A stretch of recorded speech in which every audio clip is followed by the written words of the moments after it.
اور کوئی دوست اگر کو بات کرنا چاہتا ہے تو السلام علیکم. میں نے محمود سعید صاحب کو تقریباً لاسٹ 16 سال سے جانتا ہوں. ماشاء اللہ سے انہوں نے پاکستان کی جہاں پہ ضرورت پڑی ہے پاکستان کو، جہاں پہ پاکستان کا جھنڈا آیا انہوں نے اپنا علم بلند کیا ہے اور پاکستان کا نام لے کے لوگوں کو یکجا کرنے کی کوشش کی ہے. اس پر میں ان کو بہت زیادہ حراج تحسین پیش کرنا چاہتا ہوں کہ اس طرح کی شخصیات، اس طرح کے انسان جو بے لوث ہو کر ملک و قوم کی خدمت کرتے ہیں، ان کا ہمیشہ سے پاکستان میں دیکھ لیں جب پاکستان کا وجود قیام آیا تو علامہ اقبال اور قائد اعظم نے بے لوث ہو کے ایک خطہ کے لیے کوششیں کی. آج ان کا نام روشن ہے. لوگ جب تک تا قیامت پاکستان کا نام رہے گا، ان کا نام ساتھ رہے گا. ہمیں پاکستان کے پلیٹ فارم سے محمود سعید صاحب نے، میں ان کو تب سے جانتا ہوں جب یہ رسالے لیتے تھے ہم سے آگے اور یہ مجھ سے بک کروا دیتے کہتے یار میں نے پڑھنی ہے اردو زبان میں، رسالوں کا جو بہت شوق تھا. تو میں ذرا 14 اگست کو اور طریقے سے سوچتا ہوں. جب اتنی قربانیاں دے کے کوئی ملک لیا جاتا ہے تو اس کے کچھ لوازمات ہوتے ہیں.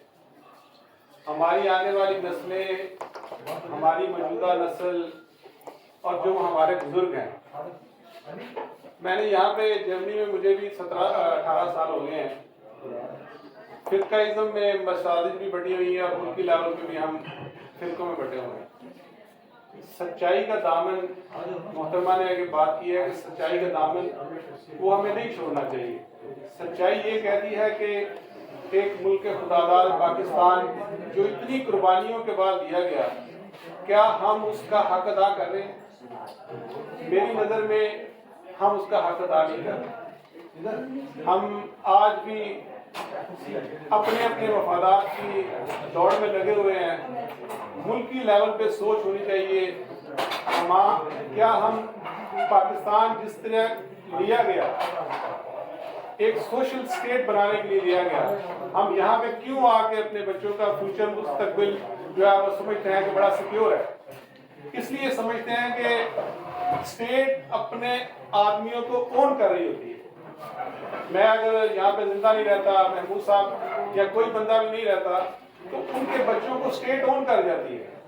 تو اسٹیٹ ان کو پڑھاتی ہے، لکھاتی ہے، ان کو کھانا بھی دیتی ہے، ان کے لیے رہائش کا انتظام بھی کرتی ہے. اگر ان کو کوئی دوسرے مسائل ہوتے ہیں ان کا بھی وہ سولوشن نکالتے ہیں. ہماری جتنی بھی حکومتیں آئی ہیں وہ اپنی اسٹیٹ چلاتے ہیں، عوام کو قبول نہیں کرتے. وہ صرف اور صرف اپنا پروٹوکول انجوائے کرتے ہیں اور اپنے لیے لوازمات، اپنے لیے آسائشیں، اپنے لیے گاڑیاں، اپنے لیے جو ان کے بس میں ہوتا ہے نا وہ اپنے لیے. یہاں پہ بھی بل بھی پاس ہوئے ہیں، لاسٹ آپ نے دیکھا کہ انہوں نے اپنے لیے کیے ہیں. مجھے آپ سب احباب بیٹھے ہیں، پاکستان کے عام عوام کے لیے کیا کیا گیا یہ سوچنا. ہمیں بحیثیت پاکستانی غیر ممالک میں رہتے ہوئے یہ جو تمام سسٹم بنے ہوئے ہیں، اسکینڈینیوین کنٹری، یورپین، امریکہ، کینیڈا، یہاں پہ آپ کو ایک سسٹم پرووائڈ کیا گیا. ایجوکیشن کا دیکھ لیں، پولیس ریفارمز کا دیکھ لیں، انفراسٹرکچر کا دیکھ لیں، کسی بھی سسٹم میں آپ کو ایک ماڈل مل جائے گا، آپ اس کو امپلیمنٹیشن نہیں کروا سکتے. کیا ہماری حکومت میں یہ بل نہیں ہے؟ جتنے بھی آ رہی ہیں، میں سمجھتا ہوں کہ ہمیں بیرون ملک میں رہتے ہوئے بیک بون کا کردار ادا کرتے ہیں. 33 ارب ڈالر جو سالانہ اوورسیز پاکستان میں بھیجتا ہے، جس کے بدولت یہ پاکستان چل رہا ہے. آج آپ دیکھ لیں کہ پاکستان کا جو عام شہری ہے جو وہاں پہ ووٹ نہیں کر سکتا، یہ ایک شرمندگی کا باعث ہے. یہ جتنے بھی لوگ یہ کام کر رہے ہیں، ملکی لیول پہ سوچ نہیں ہے ان کی عوام کے لیے سوچ نہیں ہے. عوام کے لیے وہ کام ہی نہیں کر رہے. یہ کام کرنا کوئی مشکل کام نہیں ہے کہ آپ بچوں کو ایک جدید ترین نظام تعلیم پرووائڈ کر دیں. یہ کوئی مشکل کام، کوئی مشکل کام نہیں ہے. بل نہیں ہے، کیونکہ اگر یہ پڑھ جائیں گے سندھ، پنجاب، یہ بلوچستان، یہ لوگ پڑھ جائیں گے تو یہ پھر ان کو وڈیرائزم کا تو کلچر ختم ہو جائے گا. میں سمجھتا ہوں کہ 14 اگست جب بھی منایا جائے، جہاں پر بھی منایا جائے، اس میں یہ فورس کرنے کی ضرورت ہے کہ جتنی بھی عوام کٹھی ہے ہم ان کو یہ شعور دیں. وہ تو بن گیا، اتنی قربانیوں کے بعد وہ ملک بنا، لیکن آج کے دور میں ہم پاکستان کی ترقی میں اپنا کردار کیا ادا کریں. جتنی بھی حکومتیں آ رہی ہیں یہ عام عوام کے لیے. میں ایک مڈل کلاس فیملی سے تعلق رکھتا ہوں.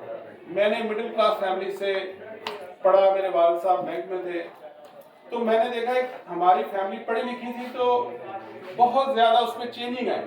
جو پڑھے لکھے نہیں تھے آج بھی وہ بیکورڈ ہی ہیں. ان کی سوچ وہی پارٹیوں میں بٹی ہوئی ہے. وہ کسی کو تنقید برداشت نہیں کرتے، وہ لڑ پڑتے ہیں، ایک دوسرے کو گولی مار دیتے ہیں. یہ شعور بیدار کرنے کا نام پاکستان ہے. یہ شعور بیدار کرنے کا نام 14 اگست ہے.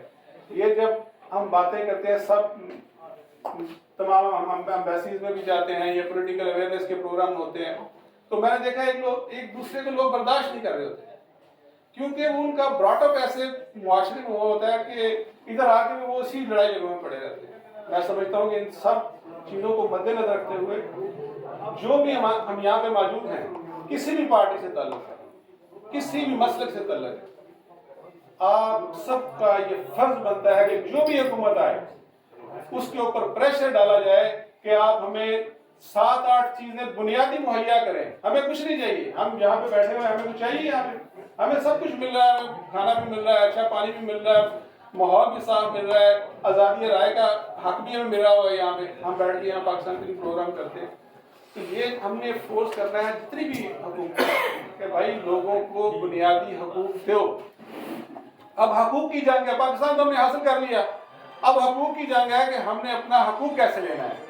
اپنے آنے والی نسلوں کے لیے تعلیم، صحت، انفراسٹرکچر، سیکیورٹی، یہ نظام ہم نے لینے ہیں ان سے. اور اس کے لیے میں کہتا ہوں کہ سب ہم مل کے جدوجہد کریں اور پاکستان کے فیوچر میں، اعلیٰ فیوچر میں، اچھے فیوچر میں اپنا کردار ادا کریں. بہت شکریہ.